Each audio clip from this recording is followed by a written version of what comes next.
ঘূর্ণিঝড় রিবালের প্রভাবে লন্ডভন্ড হয়ে গেছে উপকূলীয় এলাকা। এখন পর্যন্ত ৬ জেলায় ১০ জনের মৃত্যুর খবর পাওয়া গেছে।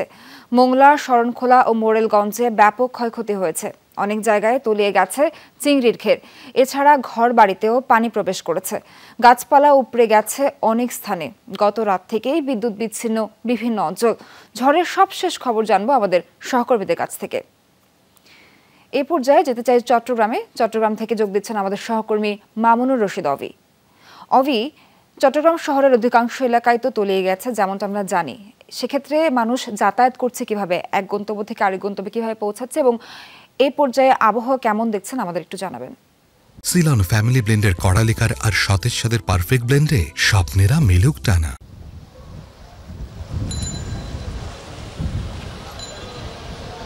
সোহার, সকাল থেকে কিন্তু একেবারে ভারী বৃষ্টি হচ্ছে এবং এখন কিছুটা বৃষ্টি কম, কিন্তু গুড়ি গুড়ি বৃষ্টি হচ্ছে। এর ফলে কিন্তু আমরা দেখেছি, আমি এখন নিশ্চয়ই একটি দেখতে পাচ্ছেন যে একদম পুরো সড়ক জুড়ে কিন্তু কোমর সমান পানি আমরা দেখতে পাচ্ছি, একেবারেই প্রত্যেকটি সড়ক। এবং যদি বলি যে আগ্রাবাদ, প্রবর্তক, বহদ্দারহাট, মুরাদপুর, জেইসি, হালিশহর সহ যে সমস্ত নিম্নাঞ্চল এলাকাগুলো রয়েছে, প্রত্যেকটি এলাকা কিন্তু পানিতে টইটুম্বুর। বাসাবাড়ি থেকে শুরু করে দোকানপাট, সড়ক, সব জায়গায় কিন্তু একেবারে পানিতে তলিয়ে গেছে। এবং মানুষের যে দুর্ভোগ, তারা সকালে অফিসে যাওয়ার জন্য যারা বের হচ্ছেন, তারা আসলে গাড়ি পাচ্ছেন না, এক। এরপরে দ্বিতীয়ত হচ্ছে সড়কের মধ্যে অনেক বেশি পানি হওয়ার কারণে কিন্তু তারা পানি ডিঙিয়ে যে অফিসে যাবেন সেই উপায়ও নেই তাদের। তারা বলছেন যে তাদের একটি দীর্ঘদিনের যে দুঃখ চট্টগ্রাম জলাবদ্ধতা, এবং একটু বৃষ্টি হলে কিন্তু তারা এই পানির কবলে পড়েন। এবং এই ভারী বৃষ্টিপাতের কারণে কিন্তু সকালে বাইজিদ এলাকায় একটি নির্মাণাধীন ভবনের দেয়াল ধসে কিন্তু একজনের মৃত্যু হয়েছে। এছাড়া পাহাড়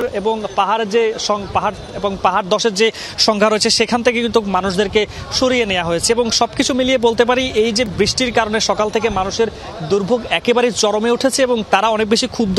তারা বলছেন যে দুটি যে সেবা সংস্থা রয়েছে, তাদের কোনো ধরনের দায়িত্বহীনতার তারা পরিচয় দিচ্ছেন। প্রতি বছরই বারবার আশ্বাস দিয়ে যাচ্ছেন, কিন্তু সেই আশ্বাসের কোনো ধরনের প্রতিফলন নেই। হাজার কোটি টাকার যে মেগা প্রকল্পগুলো রয়েছে, সেই মেগা প্রকল্পগুলোর কিন্তু বাস্তবায়ন হচ্ছে না। তাদের যে অভিযোগটি, প্রধান যে অভিযোগ, তারা বলছেন যে এই জলাবদ্ধতার কাজ চলছে, কিন্তু প্রতি বছর যখন বৃষ্টি হয় তখন কিন্তু আমরা দেখতে পাই একেবারে সড়ক থেকে শুরু করে অলিগলি সব যে সমস্ত সড়কগুলো রয়েছে, প্রত্যেকটিতে কিন্তু পানিতে একেবারে টইটুম্বুর হয়ে থাকে। ফলে মানুষের ভোগান্তি কিন্তু একেবারে অনেক বেশি, একেবারে চরম লেভেলে বলা যায়। এবং তারা আসলে এ নিয়ে আসলে তারা বলছেন যে এটি আসলে কবে শেষ হবে, এবং দীর্ঘদিনের যে তারা কয়েক দশক ধরে যে এমন দুর্ভোগে তারা পড়ছেন, এটি আসলে কোনোভাবে তারা কাটিয়ে উঠতে পারছে না। তাদের একটি দাবি ছিল যেটি অন্তত এটি থেকে পরিত্রাণ পাবে। এবং সেবা সংস্থাগুলো তারা বলছেন যে প্রতি বছরে তারা আশ্বাস দিয়ে যান। আমরা মেয়রদের সাথে কথা বলেছি, মেয়র যেটি বলছিলেন যে এই বর্ষায় অন্তত মানুষের যে জলাবদ্ধতা,